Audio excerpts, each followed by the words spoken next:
I won NaNoWriMo 2021. Well, kind of.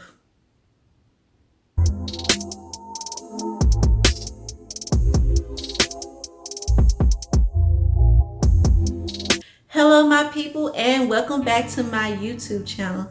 Today, I am doing my Nano wrap-up video to tell you how I sorta, but I'm going to count it as a win, won NaNoWriMo. If you did not know, NaNoWriMo stands for National Novel Writing Month, and this is where writers participate during the month of November in writing a novel within 30 days. And the word count goal is 50,000 words. So the reason why I say that I kind of won NaNoWriMo because there's really two underlying goals. Is to write a book in 30 days and to do 50,000 words. I wrote the novel, but I almost hit 50,000 words. I'm going to tell you more about me winning NaNoWriMo by completing the NaNoWriMo wrap-up tag that I found here on YouTube, a YouTuber named Anna Robbins. I will make sure to link her YouTube channel as well as her Instagram down below. So I'm going to complete this tag with some fun questions, 7 fun questions, just tell you all about how my month went and what my goals are moving forward with this novel. So the first question is, how many words did I end up writing this month? Well, if you follow me on Instagram, shameless plug, you would know that I've been posting each day that I did end up writing my word count for that day. I actually ended my NaNoWriMo on December the 2nd. So it's like I kind of cheated, kind of didn't. I really only have like one more chapter, so I was like, might as well finish the novel. So anyway, I ended up having 49,537 words of my novel done. So I would have forced myself to meet the 50,000 word mark, but I felt it unnatural and my story was finished when it was finished. So yes, for the month of November and maybe a day or two still from December, I wrote 49,537 words. Next, I would say the most challenging part of this month was writing consistently every day. When you break down the 50,000 word goals, that ends up being around 1,667 words per day if you write every day in November. But of course, life happens, especially if you have a job, other responsibilities. And with me, I'm a teacher, so a lot of days I would just be out and tired after work. But I think the challenge was, of course, for me, writing every day. I ended up even skipping 14 days of November. Like I didn't write for 14 days at all in November. So that's about half of the month almost. So for me to only write for 16 days, still 2 from December. So for me, only writing 18 days and ended up being at 49,537 words and finishing the book, I think that's a pretty big deal. So even though it was a challenge for me to write every day, I was able to come back from those challenges. So a good memory that I had this month was, I would say, being able to document my journey. I started back up this YouTube channel, documenting my writing journey and creating different writing related content here on YouTube. But I also been more active on social media and posting about my writing journey there and getting to connect with not just family and friends, but meeting other authors either on Instagram and YouTube, I think has been a very good memory for me. I think second to that, I'm gonna cheat a little bit. Second to that memory, I would say getting to print off my book. It was a sense of satisfaction that I did not know that I could ever feel. It's like to actually not have this book live on Scrivener on my computer, just in the universe. Actually feeling it in physical form made me really step back and realize like how much I actually did, like how much of a challenge I did. I took the biggest first step finally in my life in reaching my dreams, which was to make or to write a book. And I took the biggest first step that I've been kind of hesitant or scared to do all this time.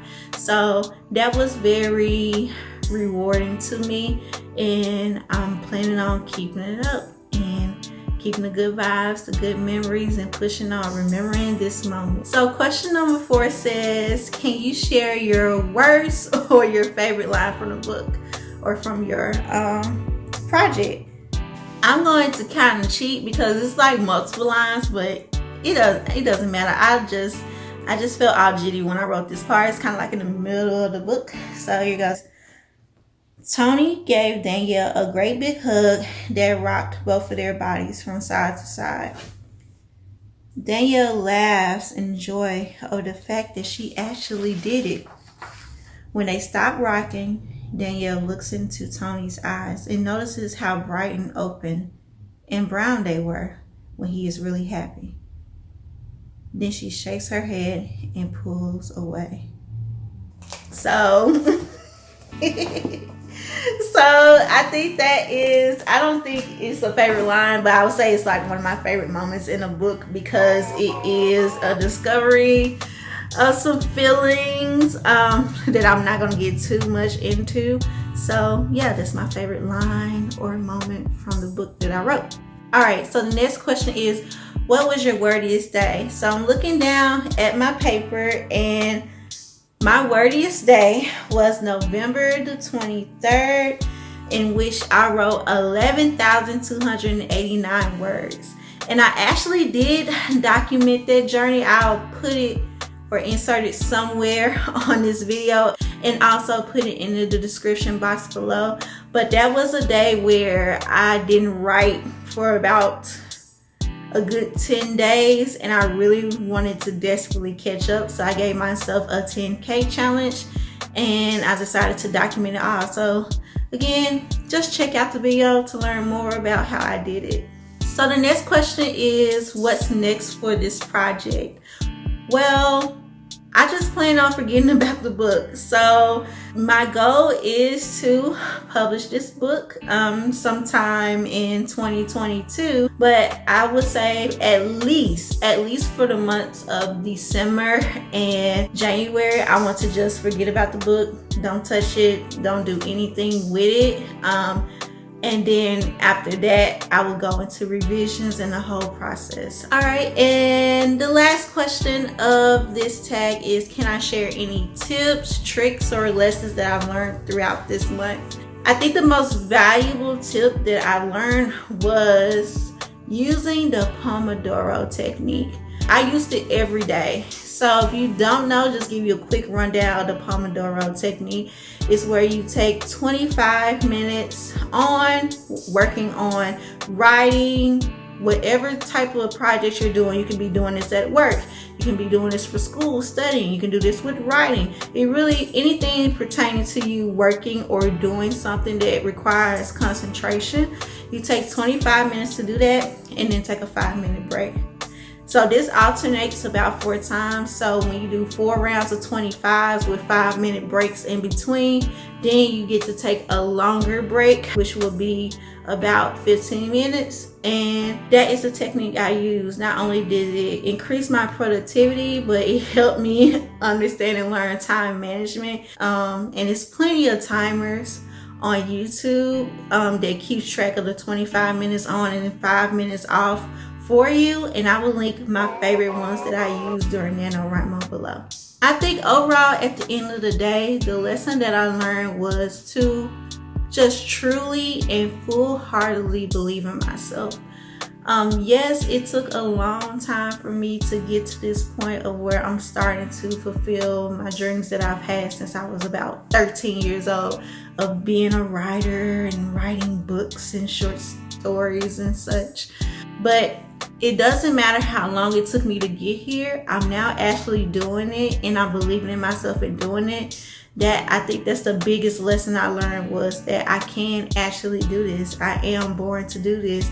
I have a talent and a gift to do this, and I really want to share it with the world. So that's all that I have for you for my NaNoWriMo wrap up. So again, just doing a quick overview. I did win technically NaNoWriMo. I did complete a book in 30-ish days during mostly the month of November. I ended up having 49,537 words. And I printed out the whole first draft and have it in a binder. And I'm ready to forget about it for a couple of months and then pick back up with it with revising. And of course, I'm going to make sure that I document this whole journey as I move towards it. Please give this video a thumbs up and subscribe for more content like this. And leave a comment down below if you participated in NaNoWriMo. Did you win NaNoWriMo? Or you can just simply put how many words did you write during the month of November. And if you are not a writer, just tell me any goals that you have for yourself for the rest of this year or going into 2022. So that's all that I have for you guys today. I will see and talk to you later. Bye.